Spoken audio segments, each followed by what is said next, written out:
Assalamualaikum warahmatullahi wabarakatuh. Welcome back to my channel Miratul Aziza. Dan kali ini dan beberapa video berikutnya saya akan banyak sharing tentang manajemen body weight atau manajemen pengaturan berat badan ya. Jadi beberapa terakhir ini banyak klien ataupun pasien saya yang lebih banyak konsul tentang berat badan. Jadi saya ingin berbagi juga dengan teman-teman sekalian tentang manajemen berat badan ya.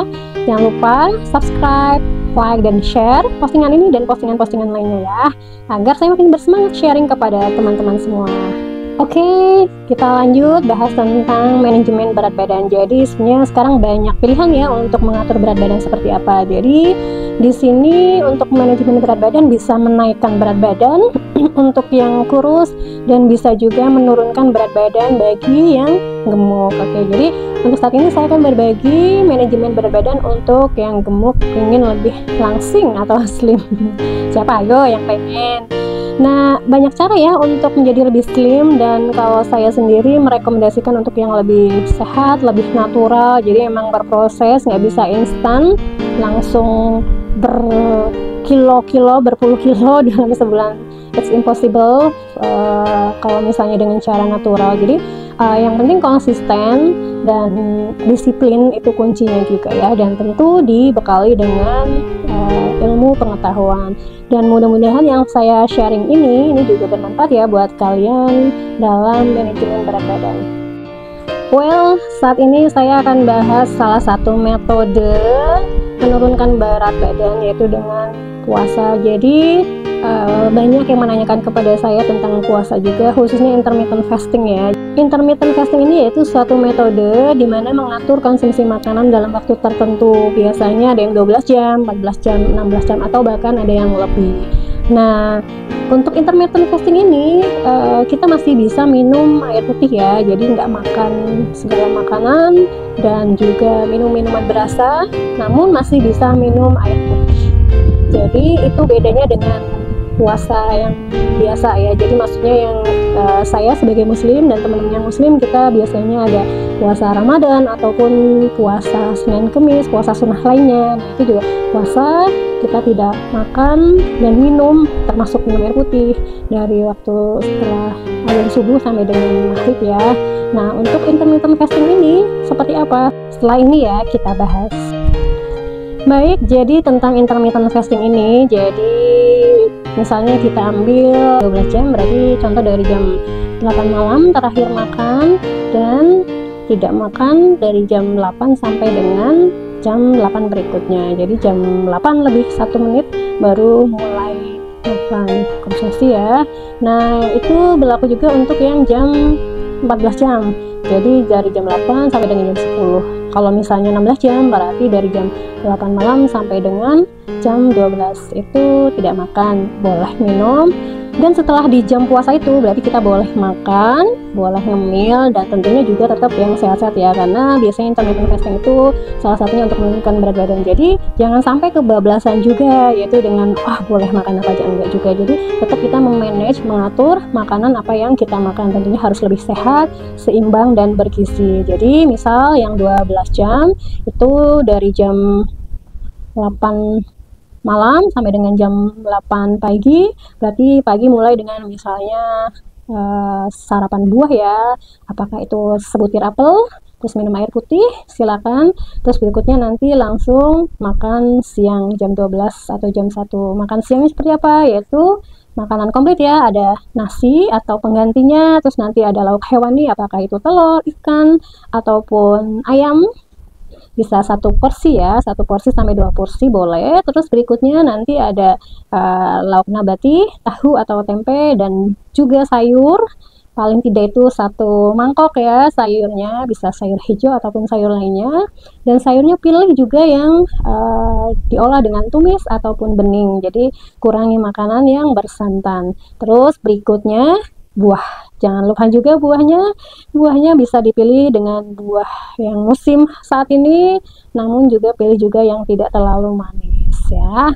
Oke, terus berikutnya untuk jam itu makan siang, nanti sekitar sore itu silakan bisa mau snack buah ataupun snack lainnya ya yang bisa mengganjal perut.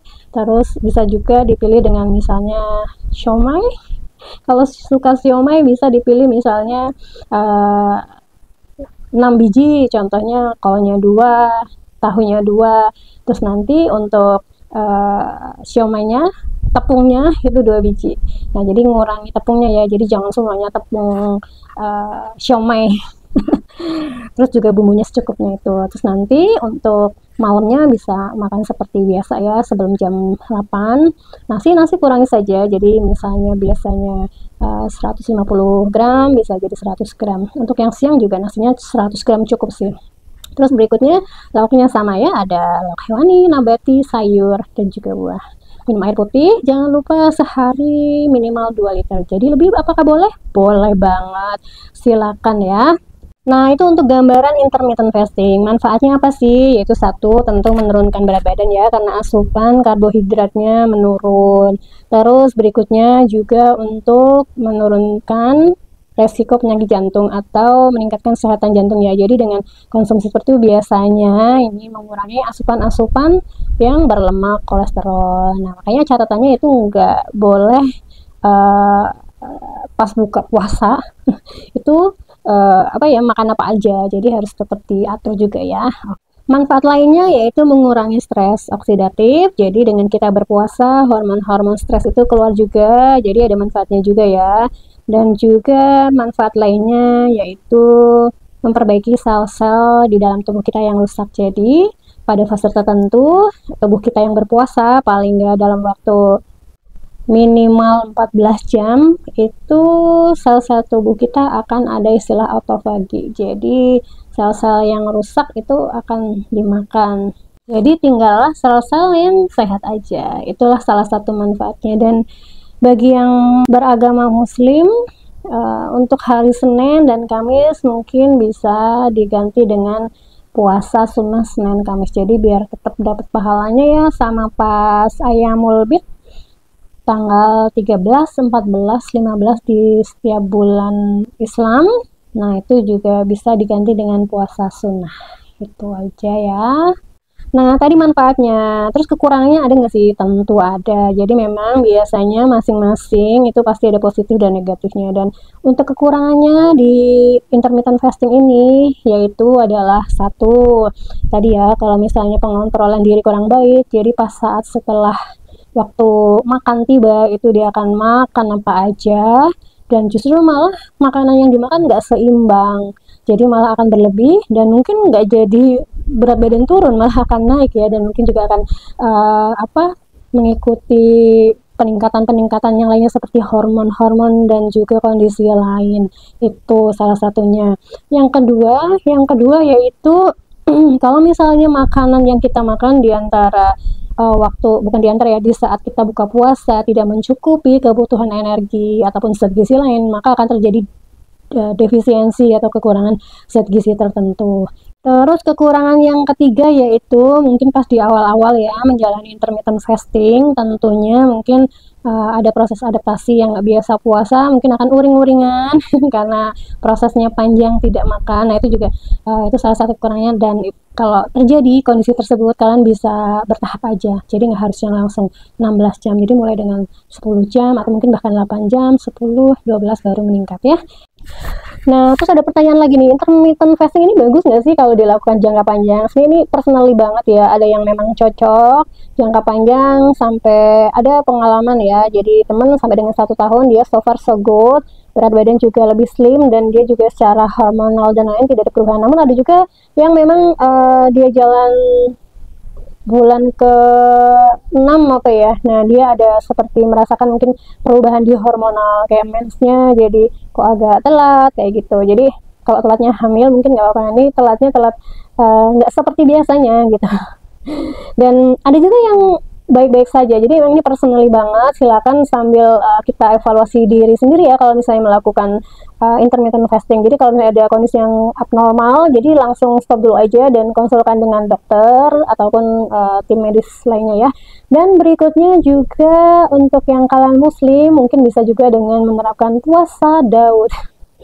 yaitu sehari puasa, sehari nggak puasa. Nah itu juga bagus juga ya, dari sisi sunnahnya dapat dan kesehatannya juga dapat. Tentunya kita juga niatnya mengharapkan ridhonya Allah dan mendapatkan pahalanya.